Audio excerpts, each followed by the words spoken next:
10. Listen, the Commanders reality struck. Jayden Daniels, 50% completion percentage, only 242 yards. They were the second best team on the field. Even getting a botched fake punt, they couldn't win. But I think between coaching and Jayden Daniels, they will somehow sneak into the playoffs, may not win. I thought this weekend was sort of a reality check on what they are. A little too young at quarterback, but they are the number 3 scoring offense. But now they've lost to the Steelers and the Ravens and Tampa when they were healthy. They're about the 10th best team in the league. No. Okay. I wanted to unpack this. I did this when I did the clip as a whole, but I wanted to unpack this significantly more. This whole idea, right, that there's this reality check on them and that they've been exposed or this or that, or that there was a botched field goal, a fake punt, and they still couldn't win. Like, it's just coming in too hot from my viewpoint. Now, again, I am on the record telling Washington Commanders fans to, like, be smart with the expectations that the Commanders are so far ahead of schedule and that they're winning games, and Jayden Daniels has been electric, right? You have new coaching staff, new quarterback. That alone, once you start winning games, you feel like everything has changed. No matter what, we'll find a way. But the NFL does have its way of, reminding everyone just how brutal it can be. But listen, that was a game, and I've already unpacked this game a lot more deeply, so I'm not going to get into the big details of the game. But that was a game that it was all in favor for the Pittsburgh Steelers, with Mike Tomlin being a great defensive head coach, Jayden Daniels being a rookie quarterback, the defense, like some injuries for the Commanders. Like, this game was set up where the Washington Commanders should have had really no business being in the game, quite frankly. And the sheer fact that they were, to me, is really, really impressive. And again, I highlighted this as well, but it just, I guess we'll go through it again real fast. Jayden Daniels still was great. I understand his numbers were not perfect, but yet he was still considered to be top 13 offense total and top 11 for passing. So to kind of just pretend like he was ahead of quarterbacks like Baker Mayfield, Drake May, Brock Purdy, Aaron Rodgers, Kirk Cousins, Tua, Patrick Mahomes, Flacco, Darnold, Stroud, Jared Goff, Mac Jones, Caleb Williams, like, so this idea was like, he had a terrible game and it wasn't that good, career lows and this, and this. It just kind of shows you how special he's been. That if one of his worst games, if not the worst game of his NFL career, was still good enough to be like top 10, 11, 12, 13 in the NFL, it's pretty good, right? His bad games are just average, I guess. So that's not the worst thing, considering he's a rookie quarterback. And I just don't think there needs to be this sense of the Washington Commanders stock was overvalued, or that they were kind of the Tampa Bay Buccaneers. They lost to the Bucs, and it's like, okay, yeah, teams lose. Like, what are we talking about? And again, they lost to the Bucs, who, one, were full strength at that time, number one, and number two, it was Jayden Daniels' first game. Was that his first week or the second week? I already forget if they played the Giants first or the Bucs first. I already forget. That's how long ago it was. Like, it's a completely different team here. So let's put it all in context here. It just is unnecessary at this point. And it's just one of those things where even in the losses outside of the Bucs, specifically against the Ravens and the Steelers, you really see how special Jayden Daniels and the Commanders are, considering the levels of success. Look at what Chicago Bears and Caleb Williams are doing, right? They can't even beat the Patriots. You have Drake May looking legit. And when you have, look at the Dallas Cowboys.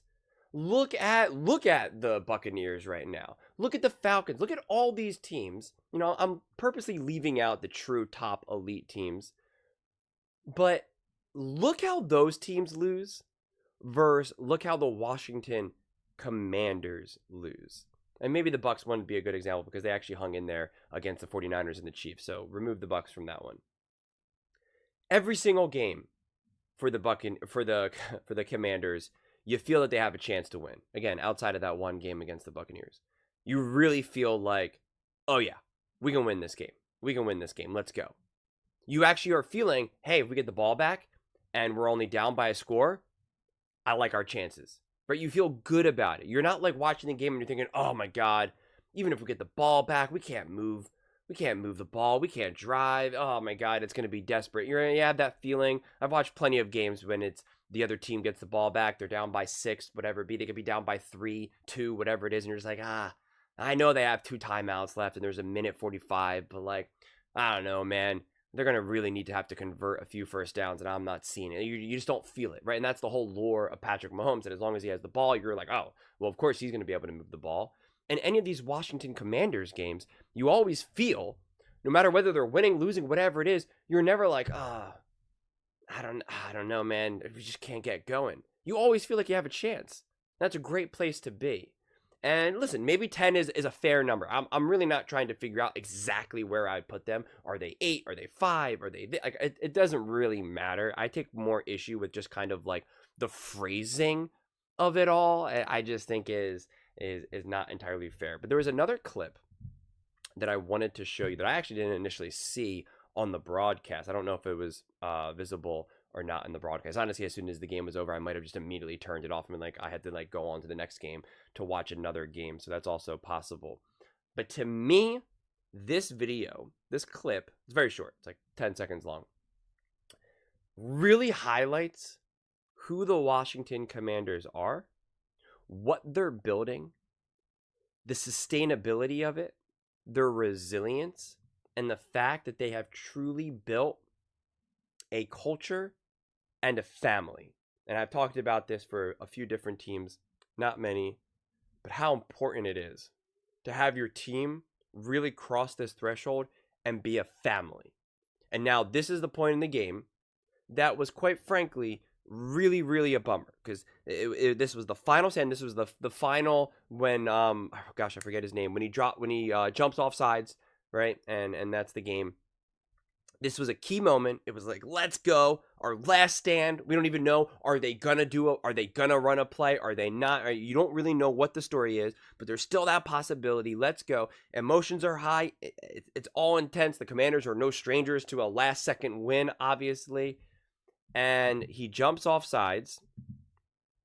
And then just watch what happens afterwards, right? It's number 9. I think it's 99. I can't see the number. He jumps off, 96, and he's so upset. He's bummed, right? And look what happens. The Steelers are dancing, and his team goes right to him. They jump right to him. And those other guys are upset too. They're all bummed, and someone else is walking towards him. That right there is something special. Obviously at first everyone's a little upset, and they're like, no, but they immediately go to him, tap his head, shoulders, immediate support. Because those are guys that have been there. They know what it's like. They've jumped off sides before. They've made mistakes too. This is a team that is connected. This is not a team that is just going to fall apart when they face adversity. And it might seem real small. It might seem small, but I promise you, it is not. It is not small. Because, perfect example, look at Debo literally like getting in fights with the long snapper for the 49ers. So a little thing like that seems little, but it is way bigger than people, I think, truly understand. And again, that's a culture, that's a family, that's connection, that's resilience, that's sustainability. And it just bodes so well for the future. There's just too much to like about this team. And there's just no way that anyone is going to have a sense of them getting a reality check. I just don't see it that way. Even if they lose to the Eagles, again, the Eagles are a great team, I believe. So I think that'll be a tough game, short rest. Again, rookie quarterback on the road, going to Philly, divisional game. This schedule right now, this chunk of games is not easy for any quarterback. So again, you're going to expect some losses, No, I don't think many people were expecting the Commanders to rip off 15, 16 wins this season. That would be insane. So it's just losses are going to happen, and some losses aren't necessarily an indicator of how weak you are or how you were never maybe as good as people thought. That's where I will just greatly disagree. But those are just my thoughts. I'd absolutely love to hear yours. What do you guys all think about the Washington Commanders, them still being top 10, but dropping in rankings? Let me know in the comments below. I read every single comment, so whether you agree with me or disagree with me. Either way, let's get in some discussions, let's get in some fights, but ultimately, let's just have some fun. And please do consider subscribing. We are building an amazing community here, and I'd absolutely love to see you part of it. I want to build something that we all genuinely feel connected to, something that we're really excited to be part of. I think we're well on our way to doing it. And please don't forget to give this video a thumbs up, as it really does help with the visibility and the algorithm. Thank you so much, and see you next time.